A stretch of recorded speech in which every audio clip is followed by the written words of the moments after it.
We talk about the 320 airstrike Israel launched overnight in Gaza, about exactly how they are dealing with precision targeting. News that there is a new weapon that Israel is actually using in this fight that they have first deployed during this now 17-day war and deploying it nearly a dozen times.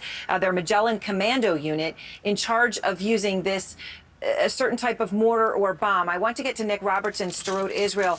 Nick, this is new information into CNN about what exactly Israel is doing. What have you learned about this weapon and this unit that we understand is called the Magellan Commando Unit?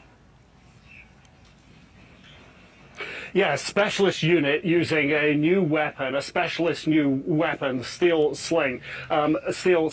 This is a weapon that really advances technologically the old-fashioned mortar. The old-fashioned mortar is sort of a close infantry tool. You can use it close to the front line or a little further back. It fires really high in the air, goes right up and comes right down. Now, typically in the past, if you're using the old-fashioned version, you need a forward spotter who can see where it's hitting, and it takes maybe 3 rounds for a good mortar team to put a round precisely on a target. This new system apparently does away with that entirely. It is computer controlled. You dial in the designated location of the target, and this mortar fires and hits that target with pinpoint accuracy. That's what the IDF is saying. So what does this mean? It means when they see a small Hamas or Palestinian Islamic Jihad unit out in the field with an anti-tank weapon, the sort of thing that was used yesterday to kill an IDF soldier, they can pinpoint them precisely and hit them quickly and readily. Now, we weren't aware of this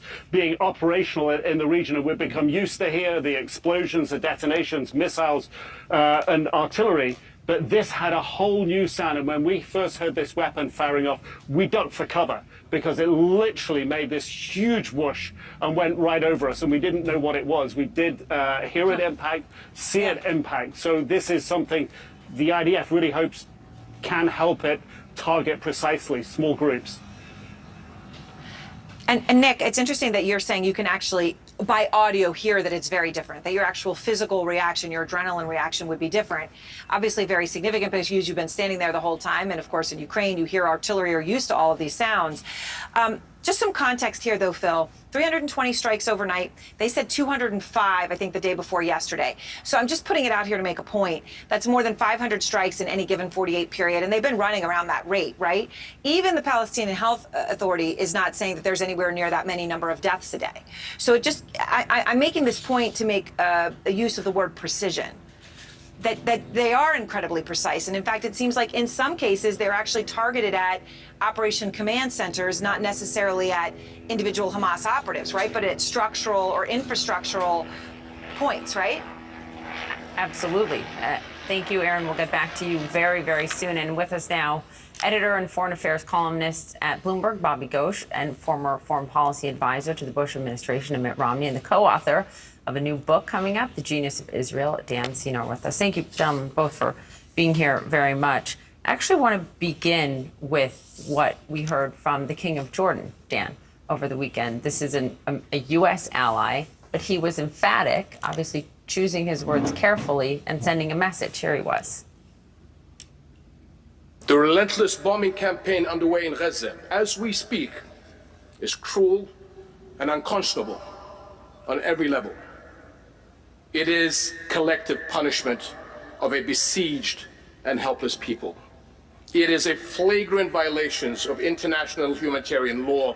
It is a war crime.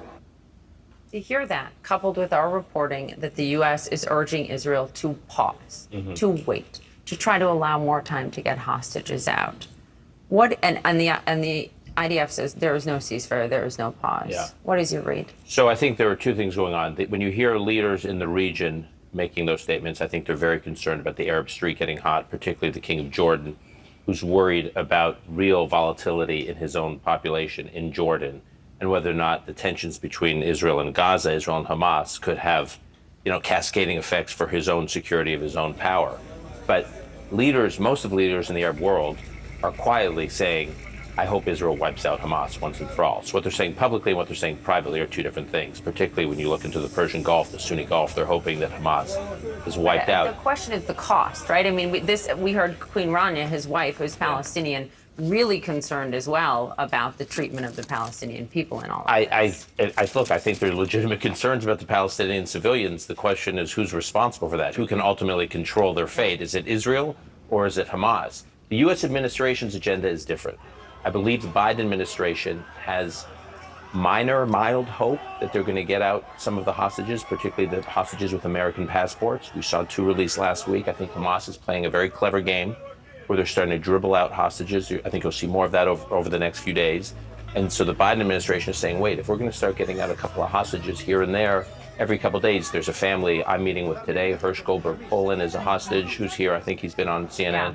And his parents are here today meeting at the UN Security Council. So a lot of these parents are organized as well they should be. And the Biden administration is saying, give it time. This puts Israel in a real conundrum because they can wait and they can wait and they can wait. At some point is the concern that it'll undermine their own future operation. And if all that's released at the end of it are hostages, except for those that are just Israeli passports.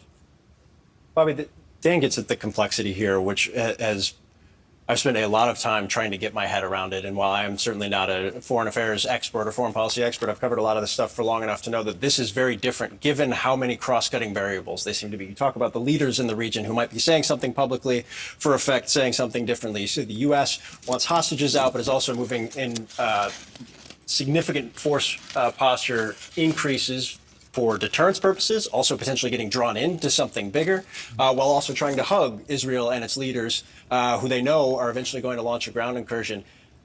How does this all move forward in the weeks ahead, given what Dan is talking about, the hostages, where the Israelis are, a ground incursion, all these elements? It moves forward very, very, very slowly until the ground offensive takes place, and then it moves very quickly. So that's the nature of these things. You know, things happen slowly until they suddenly happen very, very quickly. The triggering event now will be the ground invasion. Until then, there'll be all this diplomacy going around it.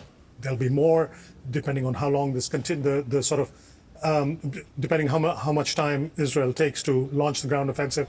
I imagine there'll be more gatherings of regional leaders. You know, Secretary Blinken will be on the road virtually all the time, trying to get herd all these cats together. Right. There will be a lot of negotiations behind the scenes involving the Qataris for those hostages, and there'll be lots of conversations between the White House and the Netanyahu When you office. say triggering, I mean, my big question, what does triggering mean? What does it trigger? And that's obviously the big concern when you talk to U.S. officials. Well, the calculation as to when the ground offensive begins will be made by the Israelis, Right. and they will consider all kinds of factors, including the pressure from the United States. But as Dan pointed out, they need to move in before too long. There's a time limit on how much they can wait. There is a momentum. We keep thinking of the pressure that's being put on Netanyahu from the outside. We're not paying enough attention to the pressure from within, from Israelis, and your correspondents on the ground will know this better than Aaron will know, and Nick, that Israelis want to see something done. We're now 2 weeks away from the horrific events that began this chain of occurrences. And those events are still fresh in the minds of Israelis. They still want a reckoning for what happened on the 7th of October. They still want to make sure that that never happens again.